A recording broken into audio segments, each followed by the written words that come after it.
Nek biaya cupet niku napa-napa niku judheke wong urip. Sulit. TBS niku ora saben malam Jumat kliwon kok wayahan ku mboten, sebabe biaya cupet. Ngeten.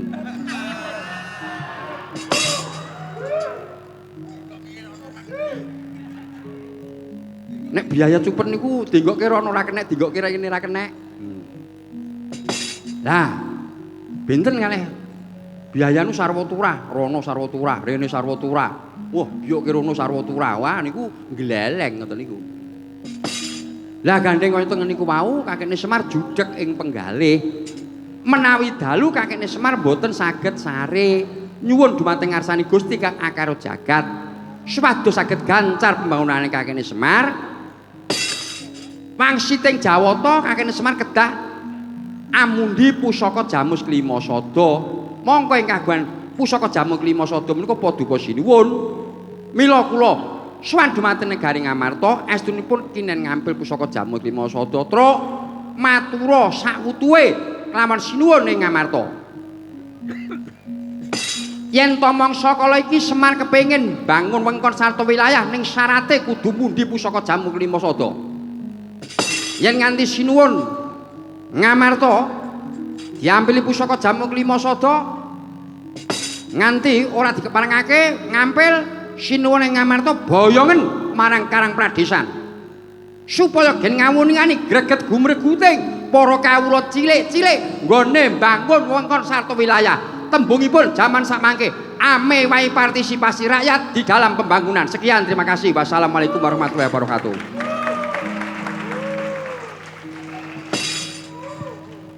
Ya Ponokawan, wis tak tampa aturmu dene jeneng isun bakal tetimbangan marang kadang para Pandhawa. Oh nggih, menawi badhe tetimbangan kan Gusti-gusti kula para Pandhawa sanesipun sumangga. Nyai Sena bareng Kakang Kowo. Kakang Semar bakal sabiyantu. Tegese Kakang Semar bangun wengkon sarta wilayah jeneng sira kudu sabiyantu. Ya aku sabiyantu karo Kakang Badranaya. Butuhe apa? Butuhe apa Semar? Petruk kuwi kon nulis. Butuhe apa? Tak biyantu, tulisen. Tanda tangan ana. Ono apa butuhmu? Aku sabiyantu. Matur sembah nuwun. Ndara Janaka pripun? Ya Ponokawan, aku ya sabiyantu. Bebasan manjing tumangan taker marus. Aku bakal sabiyantu kan Kakang Badranaya. Ndara Nangka Sedewa pripun? Ibarat remah sawurna putung kabandemna, aku ya sabiyantu. Ya Ponokawan, aku ya sabiyantu Ponokawan. Ada alhamdulillah matur sembah nuwun. Niki poso-poso kok panjenengan badhe sabiyantu. Walah ganjarane gedhe ngoten. Ganjarane gedhe saestu. Poso-poso ngoten iki sampeyan sabiyantu. Walah ganjarane melimpah. Ampun util-util wong urip niku ngoten. Lah nek panjenengan saestu Ndara Werkudara, Ndara Janaka, Ndara Nangka Sedewa kok badhe sabiyantu kalih Kakekne Semar nggih bangun wengkon sarta wilayah. Umpaminipun saestu paduka sabiyantu, kula menika anak Semar, saya ingin menjadi panitia dana. Anak lanang kok panitia dana. Gandeng Kakekne Semar entuk bantuan, aku panitia dana. Pembangunane Kakekne Semar urung rampung, omahku sing tak dhisikke. Lah niki pokoke. Terus, yo kene omong aja trometan lho, Tru. Lho, trometan piye, Kong? Tembungmu ngono ki mau lho. Kakekne Semar entuk bantuan kowe panitia dana pembangunane Kakekne Semar urung rampung omahmu sing kok dhisike nek kok tindakno nek kepengin dikrutuki watu wong sak kelurahan kowe. Nek rumangsa iku donya kene hukum. Lho, donya kene hukum to kok enek. Ana sing diarani ya kowe hukum adat ngono kae. Hukum kodrat, hukum karma, hukum negara. Hukum adat ki upamane adat desa kene abene mbleh kebo. Monggo kebo regane larang, wong desa wis ra kuat ku kebo. Terus gawe kebo-kebonan sing digawe saka tuntut ki diwene sikil papat. Lho. Dibentuk kaya kebo. Ndonga ning ngersane sing gawe urip. Kuwi sik kena diwiradati hukum adat kuwi. Wo, hukum kodrat. Kodrate jagat srengenge iki genah metune saka etan. Asrupe ning kulon. Srengenge iki panas. Ning kok wiradati kowe ngeyup utawa nggo payung ora bakal kepanasen. Lah isih kena diwiradati. Hukum negara isih kena diwiradati. Upamane kowe kok bakal dihukum karo negara mergo tumindakmu ora bener. Kowe nyolongi duwite rakyat, ya ora? Terus tumindakmu ora bener kena hukum karo negara. Jaksane amplopen engko tak ora dihukum. Lah Bagong iki trometan. Lah nek diwiradati to, sak ngenteng-entenge paukumamu ngono. Lah nek hukum sing diarani hukum karma, hukum karma iki wis ora eneng kok ning kono kok jenenge wong nandur ki ngunduhi aku kok lakon hukum karma kuwi. Oh ngono. Heeh. Hukum karma. Iya. Dadi tumindakmu kaya ngopo kuwi kari nandure ngunduhe kepiye. Oh kuwi jenenge hukum karma. Sebabe sing gawe urip Gusti Allah ki ora nampa amplop, ngono. Oh iya. Dadi hukum kaya ngono. Heeh, sing tak ngerteni kena sing diwiradati, nek sing ora diwiradati ora kena ku hukum karma. Oh nggih, matur sembah nuwun. Matur sembah nuwun lho sinuwun Ngamarta. Iya Panakawan. Jeneng sira wis bungah dene pepundhenmu para Pandhawa sago sabiyantu marang Kakang Semar. Wah, matur sembah nuwun sanget dene kula dipunutus kalih Kakang Semar ing badhe mbangun pengkon sarta wilayah. Jebul Gusti-gusti kula para Pandhawa badhe sabiyantu kalih Kakang Semar. Bombong respon manah kula. Nyai Samyaji wonten ing adhawuh megat kalimah sawetawis. Kersanipun kados pundika Prabu Indrawati? Araning Petruk ing sowan pun Kakang kadosipun dipun entengaken mongko pun Kakang Ndrawati ugi badhe ngampil pusaka jamu Klima Sada. Mangke rumiyin sinuwun piye Panakawan? Kadosipun Sinuwun Ndrawati kok mboten remen penggalihe. Kawruwana Koko Prabu Ndrawati uga ngampil pusaka. Kagem menapa? Ndrawati ketahuan pageblok Mayangkara. Larang sandang sarta larang pangan. Bencana alamane kawarna negara Ndrawati bisa warya jati temak nirmala yen ditumbali pusaka Jamus Klima Sada. Wo ngoten to. Iya Panakawan. Pareng matur nggih. Iya kepiye? Nuwun sewu nika. Ing dados Nalindra wonten negari Ndrawati menika sinuwun Bathara Kresna. Mongko sinuwun Bathara Kresna titising Bathara Wisnu. Bathara Wisnu niku dewa tukang dandani jagat niku Bathara Wisnu tugase ngoten niku. Lha ing ngatasé negara ditunggoni kalih dewa tukang dandani jagat kok kena pageblok Mayangkara. Tanda tanya niki lho ngoten. Saipun negari sanes-sanesipun. Mongko negari sanes-sanesipun menika mboten dipun tenggani dewa tukang dandani jagat sedaya ayem tentrem bagya mulya. Contoh negari Ngamarta ayem tentrem bagya mulya. Negari Wirata ayem tentrem. Negari Pagombaan ayem tentrem. Negari Kentingan inggih ayem tentrem. Lho. Sedaya menika ayem tentrem bagya mulya. Mboten dipun tenggani kalih dewa tukang dandani jagat. Lah Ndrawati lho. Ndrawati niku tunggone dewa tukang dandani jagat kena pageblok. Umpaminipun kenging pageblok saestu mestinipun media cetak, media elektronik ku sampun wonten kabar. Oh, Ndrawati pageblok, Ndrawati pageblok. Lho kadosipun mboten kabar menapa-menapa. Lah saenipun dipun muningani rumiyin. Kenging pageblok menapa mboten tembungipun jaman sakmangke dicek dulu mboten. Sakniki niku kathah wong lapor teng pimpinan niku ngepikke awake dhewe ngebruke kancane niku kathah lho ngoten. Petro, Nun. Yen kowe gawe tembung kaya mangkono kuwi tegese kowe ngringkehke tembungku, Petro. Ya, Petro, ora kena kowe matur kaya ngono kuwi. Derajat pangkatmu ki apa? Iki ana ngarepe ratu. Yai Prabu Ngamarta ratu, Yai Prabu Indrawati ki ratu, jenenge Sulga ratu. Kabeh ki ratu, ora kena celometan kaya kowe. Kula niku sampun ngertos sedaya menika ratu mboten wonten kencinipun, kula sampun mudeng niki.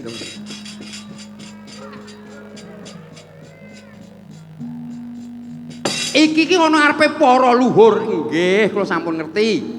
Sedaya lenggam menika para her-her, para minulya, para luhur-luhur, para ngasar-ngasar, para marip-marip mudeng niki.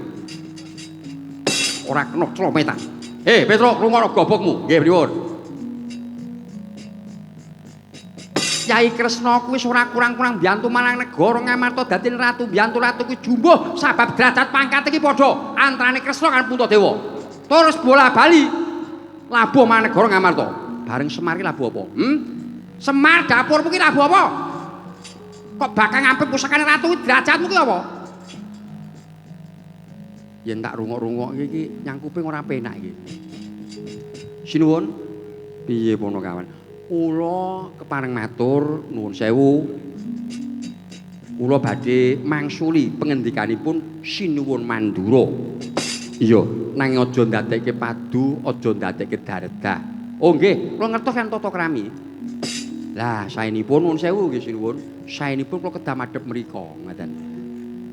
Kena ngapa petuk dadak madhep mrono. Lah, mungkin nek penteleng-pentelengan ketok, ngoten. Nah, suasana niki tidak menyenangkan lho ngoten.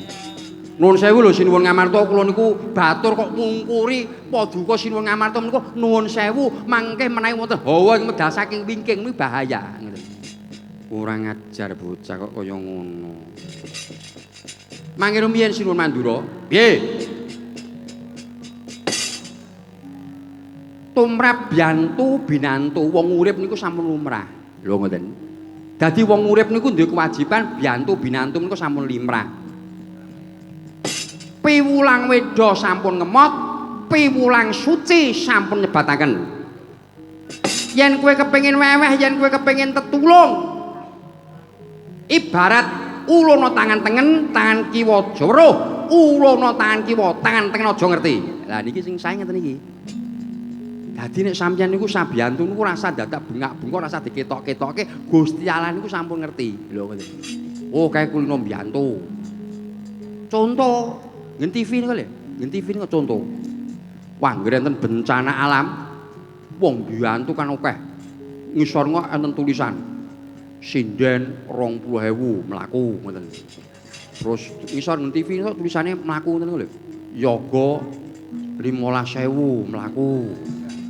Terus enten melih hamba Allah 10 juta mlaku. Lah sing sae pundi? Sing sae hamba Allah jenenge mboten ketok. Lah tengkleng di hamba Allah mriki niki wau.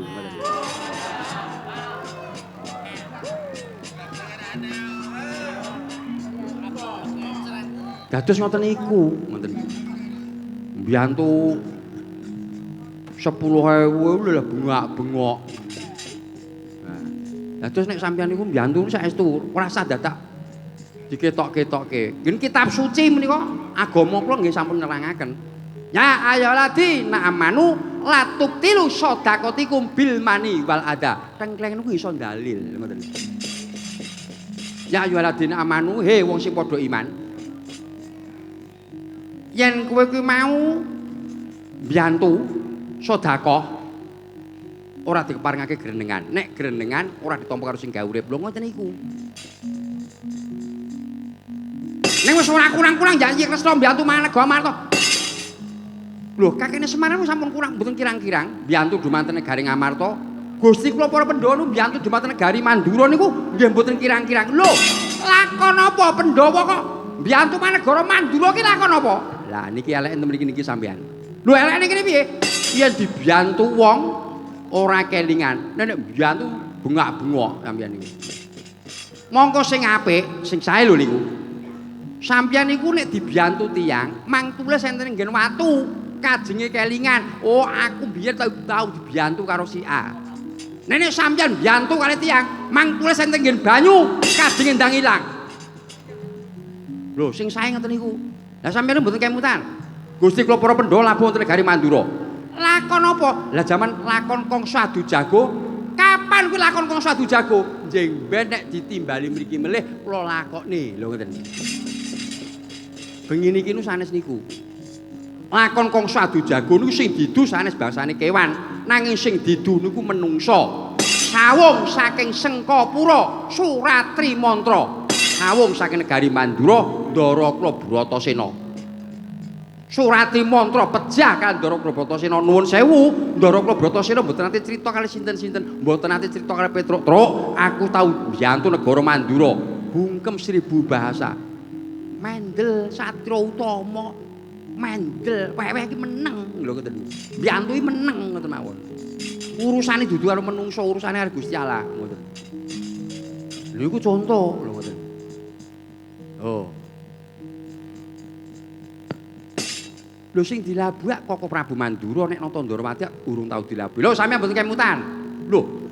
Lakon apa lah sampeyan badhe dhawuhken Dewi Ayu Jembawati? Ngantos Dewi Jembawati dipun cidra nalindra saking Eka Cakra jejuluk Prabu Wahudaya. Sinten saged klebat? Ndara kula Permadi. Ya mung pisan kuwi ping kalih. Lho, lakon apa? Lah sampeyan badhe dhawuh Dewi Rukmini? Ndara kula Permadi ngilapet wonten negari Ndarawati ya mung ping pindho ping 3. Sampeyan badhe dhawuhken Dewi Setyabama, Ndara kula Permadi ngilapet wonten negari Ndarawati ya mung ping 3 ping sekawan. Sampeyan digropi wonten Silir Sala. Lho.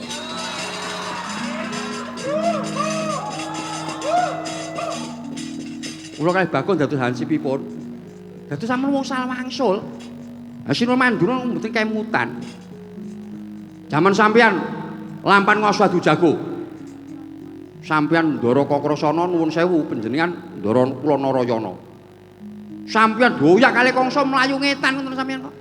Mlayu ngetan, wah sampeyan dicandhak kalih Kangsa. Wong loro candhak kabeh dipithing kalih Kangsa kiwa tengen. Sampeyan mboten saged obah. Mboten saged obah lah. Kula ngerti nek sampeyan dipithing kalih Kangsa, kula ndawil Ndara Permadi. Den nika Ndara Narayana kan Ndara Kakrasana dipun pinthing kalih Kangsa mboten saged obah. Mantamani pusaka nek mboten mantamani kok pusaka Kangsa menika mengke Ndara kula Narayana kan Ndara Kakrasana niku pejah. Ndara Permadi ngunus pusaka. Diadane Kangsa tinancepan panah sing manah Ndara Permadi. Kinempeting Kangsa saya kendho sebabe dadane Kangsa tinancepan panah. Lah saya kendho Ndara Kakrasana musti senjata nenggala, Ndara Narayana musti senjata cakra. Dipun tamakaken Kangsa pejah. Tapi gerangan apa yang menjadi sebabnya niki tanda tanya sebabnya napa. Lah niki wae sebabe Petruk njawil Ndara Permadi. Nek kula mboten njawil Ndara Permadi, wong loro sampeyan iki mudyar kabeh. Saksine Ndara Permadi. Nggih mboten, Dek. Biyen tak ngoten niku to ya, Den. Aku lali kok Petruk. Ngono kene iki kemriwi kok malah kono lali. Lakon kok lali terus piye lho coba. Rumah saku. Hei Petruk, dawuh. Ora susah dadak kuwi rembug bakune kowe kudu bali. Marang kalih kandhemel maturan Kakang Semar yen to mangsa kala iki sing ngalang-alangi Baladewa ora kena ngambil pusaka jamu Klima Sata janji ngambil pusaka jamu Klima Sata lakon dosane kene margane patimu. Gong, ada apa, Bos? Iki suasana tidak menyenangkan, Gong. Terus karepmu? Sinuwun Mandura muring-muring, saiki tanggung jawabmu piye? Aku ki anak Semar, kok ya anak Semar. Padha-padha sing anak Semar diutus marang negara Ngamarta nganti ora entuk gawe. Latare kakene Semar ki ana wit waru diweni diadung gantung diasmu karo ndasku. Ketono tanggung jawabmu kok. Ngene, Tru. Piye? Rembug tak pasake kowe mergo kowe pasis bab nggon rembukan, ngono. Debat rembug bab nggon sastra, aku percaya karo kowe. Nek bab nggon jotosan pasahno Bagong. Tenan, beres. Sinuwun Mandura muring tandange apa ngono kok wedi ki ngopo lho. Mundur. Aturana. Gong sing hati-hati lho, Gong. Ngati-hati ye. Aja gawe suasana tidak menyenangkan, rasa rembukan. Sinuwun Mandura, piye? Sampeyan ku ngendika nek kula ken bali kalih Petruk bali teng ngene kakekne Semar teng Parang Kadempel. Sampeyan teng mriki niku daya lho. Ya aku ki daya. Daya nek aku ratu. Ratu enten negari Mandura. Nek enten mriki nggih daya. Kula enten ngomah niku RT, enten mriki nggih daya. Padha-padha daya kok sampeyan nundung daya lho kajan apa kula turuti sampeyan. Lho, apa karo wani karo Baladewa? Lho sing diwedeni namane wong padha wong kuwi kok. Maton kula bener wani kali sampeyan. Saniki wani sesuk wani. Lho tegese sing kok pikir kanthi genep karo wani karo Baladewa. Pun kula pikir kanthi genep. Apa rumasan iki Bagong medine tanding karo sampean. Pilihan sampean wis sing ngomong Bagong. Zaman saya bayi sampean ku kok gendong kemana-mana sampean iku. Terus saniki sampean ke dadi ratu ke wani ngidak-idak karo sing ngomong. Wong ngerti ngoten cilihan sampean kok pites sing rambut biar sampean. Ngajar apa kok turuti? Gong, eling meneng atro. Lho, eling gong apa kowe ngono nganti modar lho. Kok modar ngono. Modar mbok beneran lho, kok beneran piye? Alah uripku ya mau dioyak-oyak karo bange modar mbok wis. Lho. Gong, wis meneng. Saniki wani sesokan, ayo ngajarno apa? Sampeyan duwe sedulur sing nom darane Sekti Mandra kula nggih mboten wedi. Darane duwe senjata cakra, kula nggih mboten wedi. Nek sampeyan minder tandhe kali Bagong, sampeyan mangandhake sedulur sampeyan sing gedhe dhuwur kula nggih mboten wedi.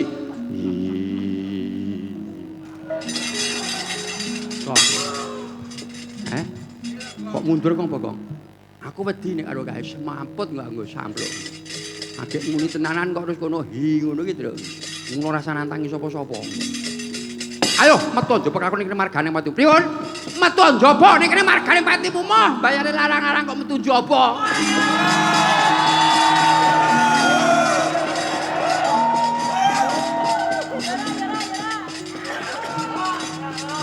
Rumasane apa? Kene ora ndek sapa-sapa kok metu njaba judi. Ya pura berjanji Bagong iki. Aku ora bakal wedi dapurmu. Mekanjawi saniki napa sesuk kok tandangi metu njaba aku ning margane Pati Mayo to. Larane lapangan Putri Woloro ayo kok beres.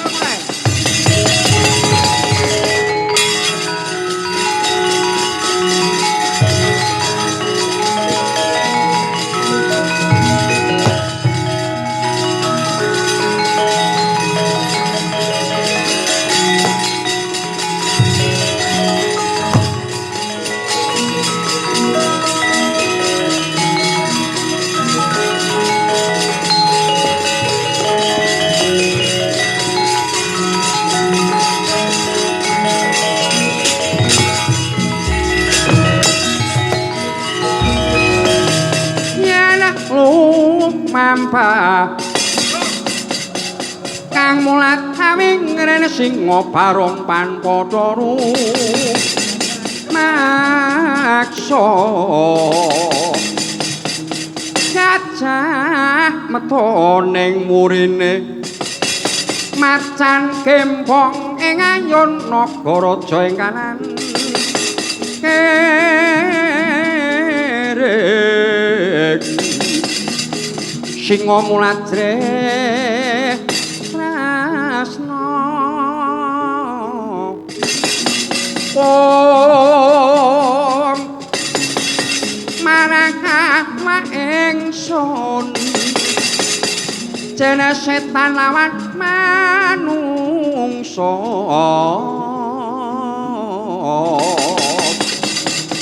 padha gedhep lawan teluh hantu bumi.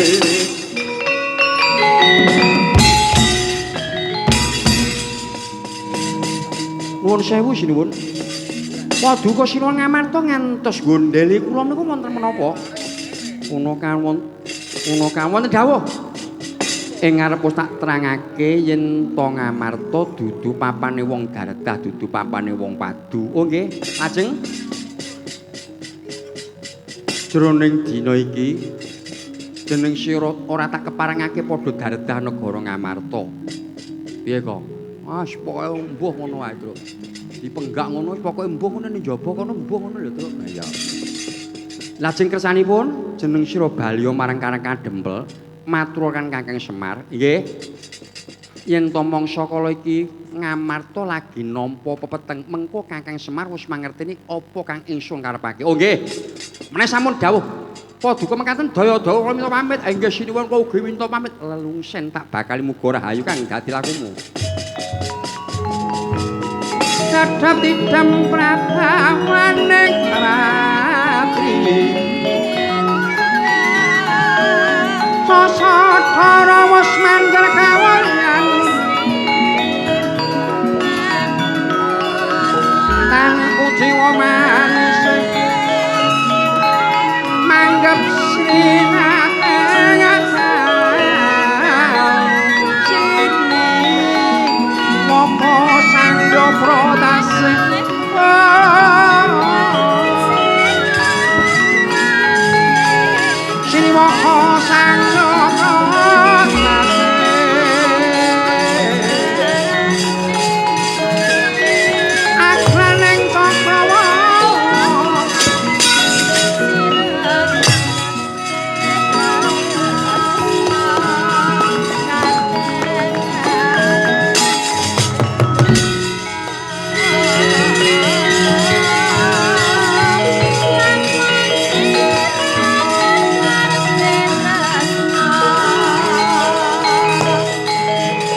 dawuh Koko Prabu Indrawati. Saderengipun Panakawan sami sowan dumateng Stinggil Negari Ngamarta Paduka badhe sabiyantu dumateng wong Kakang Indrawati. Ngendikane pari Pyai Luhur menika mboten kenging dipun wongsal wangsuli ngendika sepisan kedadados menika Pyai Luhur. Paduka badhe sabiyantu dumateng wong Kakang lho Yayi. Mila wedal menika kula estu badhe ngampil pusaka. Mekaten Koko Prabu, menawi kepareng Paduka mekaten monggo kula aturi majeng lenggah Paduka, kula aturi nampi pusaka Ngamarta pusaka Jamus Kalimasada.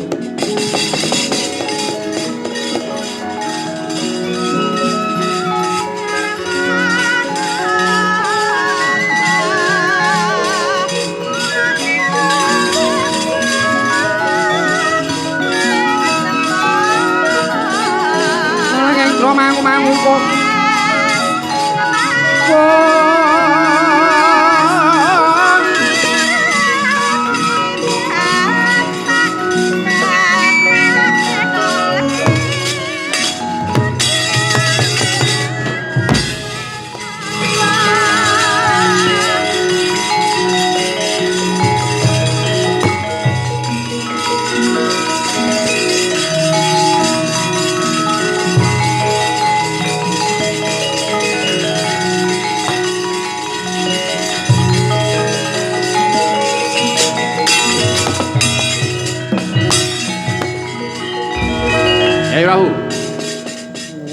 Dawuh Koko Prabu Mandura.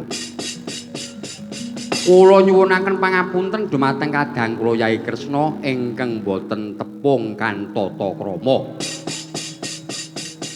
Liripun kados pundi Koko Prabu? Rikala semanten Kresna menika jumujuk negari Mandura.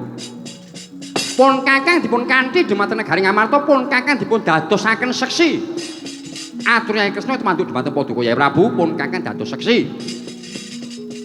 Reh ning Kresna sampun pikantuk damel saged boyong pusaka Jamu Klimasada lakon jebul pun Kakang dipun tinggal mak gelaleng.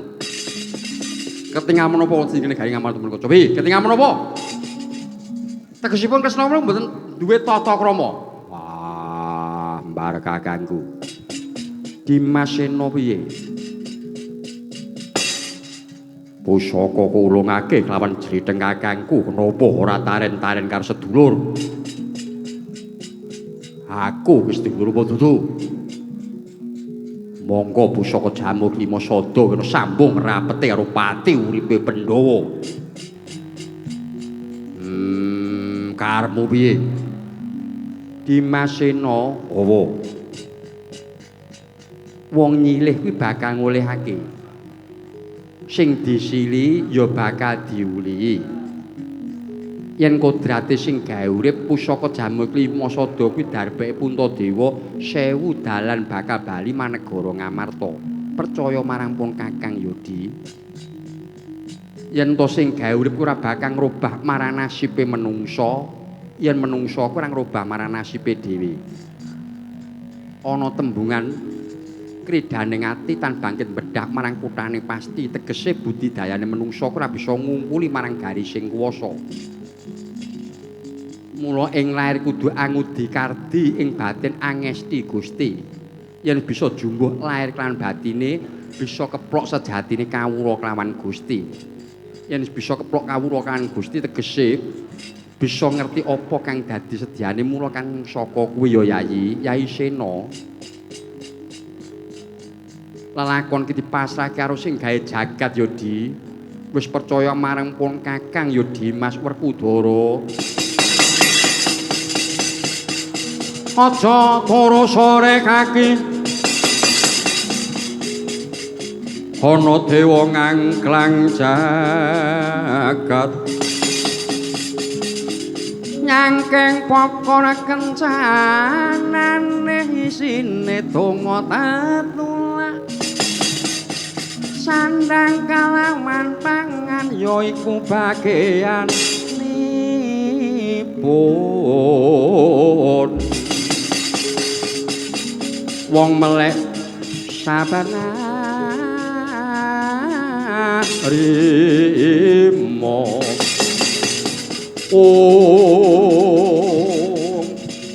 Potapan to mangkono samangke ana kaelokan praptanipun Nata Ndrawati Prabu Kresna sinatan karo Raden Setyaki andados kagya samya mulat leng-lenging do mangungkung kanduan aring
Nyaki kula wonten dawuh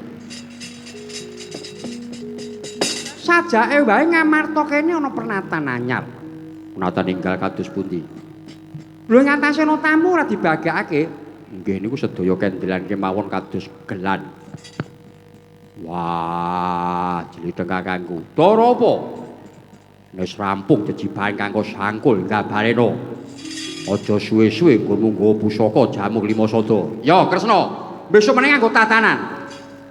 Tatanan kados pundi? Kowe kuwi tak njujug negara Mandura to. Kowe kuwi adhiku.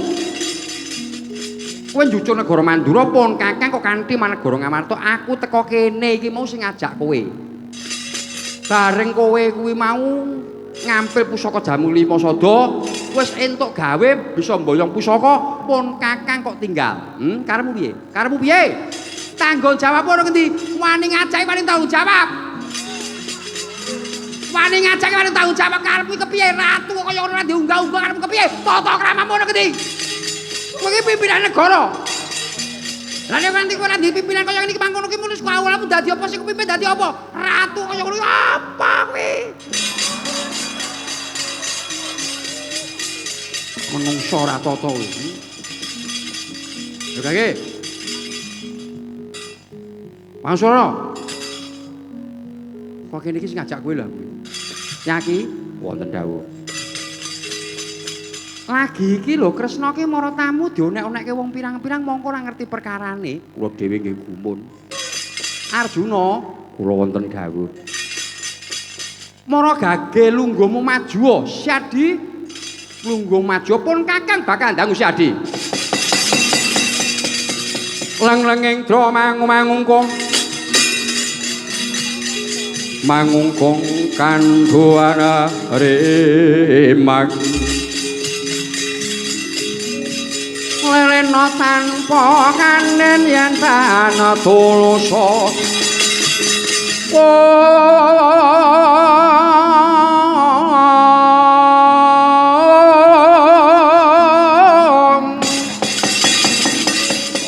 mengko sang Hyang Utama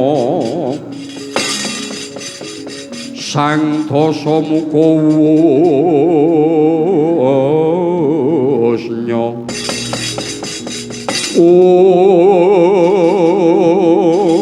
mati wonten dawuh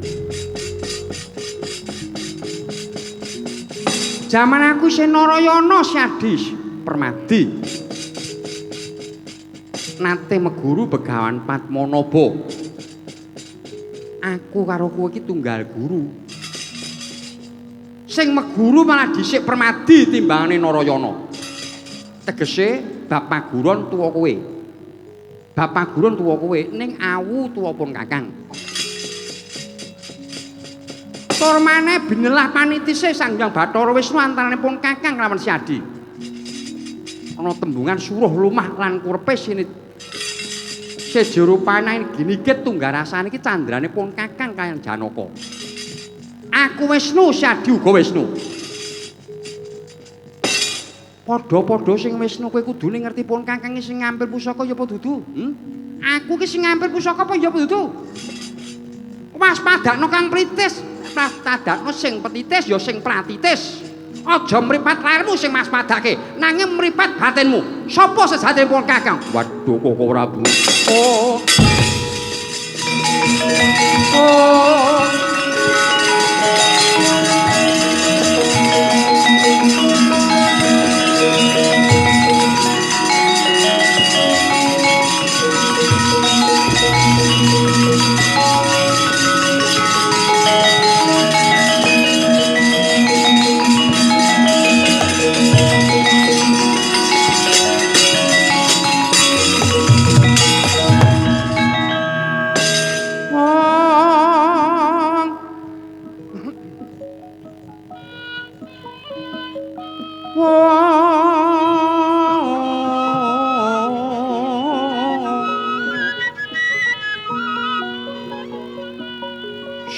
suram tiwangkara kingken nirmangasa kang lanyo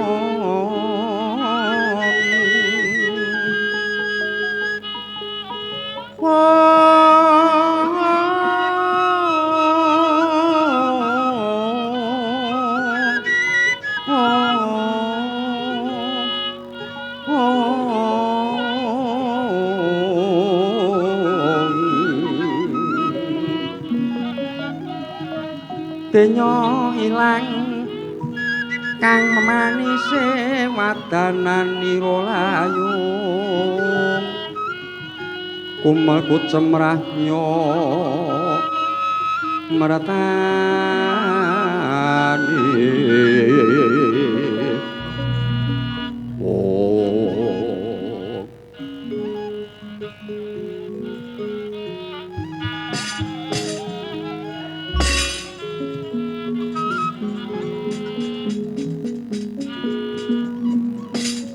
Prabu jejimat punden rasa pengayoman kula Bire negari Ngamarta wonten telik Sandi Upaya inggih telik Mangindrajala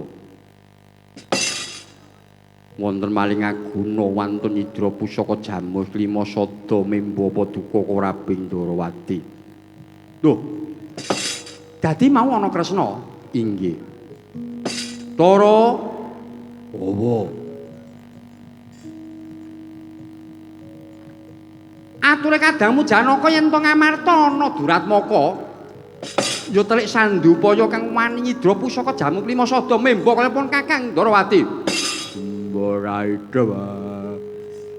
Mbaraidep Mesti to kowe nangis piye ora ento aku nangis aku ya wong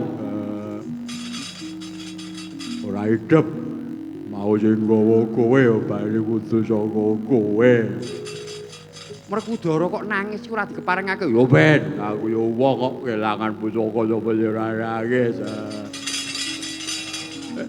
ora iki jare iki ning kowe iki nangis piye iki nangis iki piye ning opo ya Kresna Ngamarta wonten Duratmaka memba kados kadang Paduka Indrawati. Lho, dadi Kresna sing dhisik dudu Syadi sanes kok Prabu. Ah, ngerti dudu kok tak ija-idane dalan iki mau. Menungso ora tata kok mula kok. Wah. Mangine kok beda Mas aku. Iki terus piye? Nuwun sewu kok Prabu, piye? Kok Prabu Mandura menika kawon pratitis kan Kakang Semar. Lho kok bisa ngandhake aku kalah titis karo Kakang Semar iki nganggo dasar apa? Kakang Semar menika sampun ngertos saderenge winara bilih Kamarta badhe wonten maling aguna. Kakang Semar sampun utusan Petrulan Bagong. Kinen ngampil pusaka.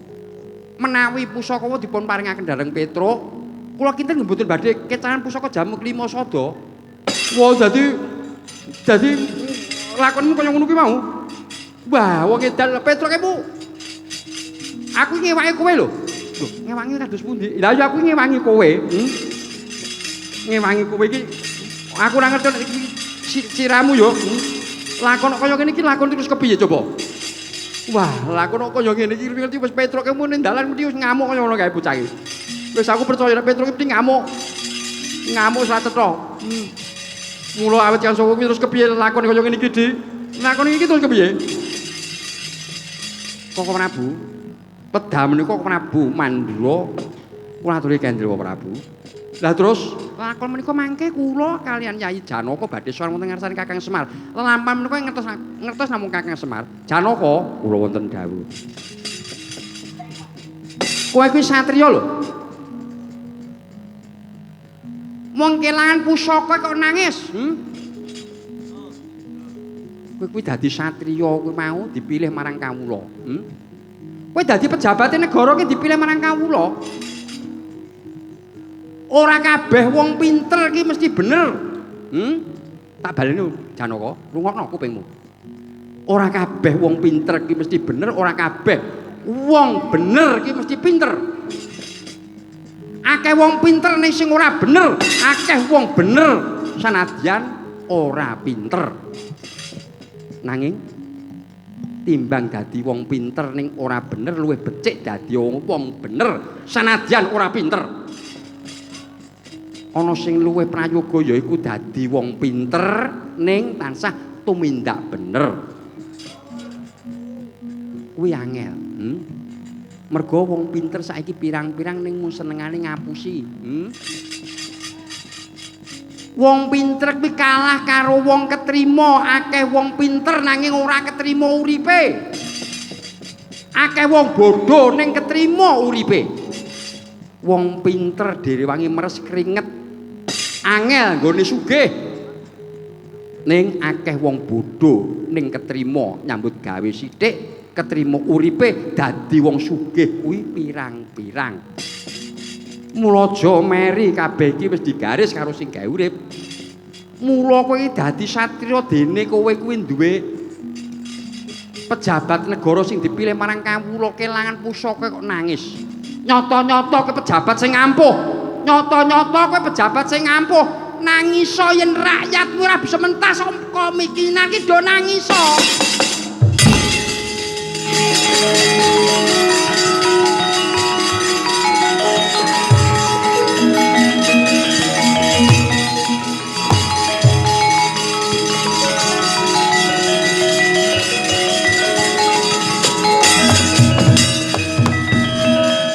Sewu kenging panuwun piwulang Paduka Prabu nyuwun pangapunten. Estunipun tasih kathah jejiban ing kedah kula sangkul. Lho, kowe sing ngrumasani to akeh jejiban kanggo sangkul inggih. Niki kula wonten dawuh. Aku mau budhal saka negara Ndarawati. Meling karo kowe apa Setyaki? Yaki, aja kaget. Mengko bakal ana lelakon Surya Kembar. Wis mudeng sing tak arepake lakon Surya Kembar. Nggih dereng mudeng. Terus pun Kakang mancik pendopo gedhe negara Ngamarta ki mau pun Kakang dawuh apa karo Setyaki? Yaki, aja kaget mengko bakal tembung legan golek momongan. Wis mudeng sing tak arepake. Nggih dereng mudeng. Mengko tak ngerti. Arjuna, kula wonten dawuh. Ayo tak kanthi marang Karang Kadempel. Sing sepurune lelakon iki mengko sing ngerti mung Kakang Semar. Yayi sami aji wonten ing dawuh. Kula nyuwun pamit Yayi. badhe sowan wonten ngersane Kakang Badranaya inggih Koko Prabu.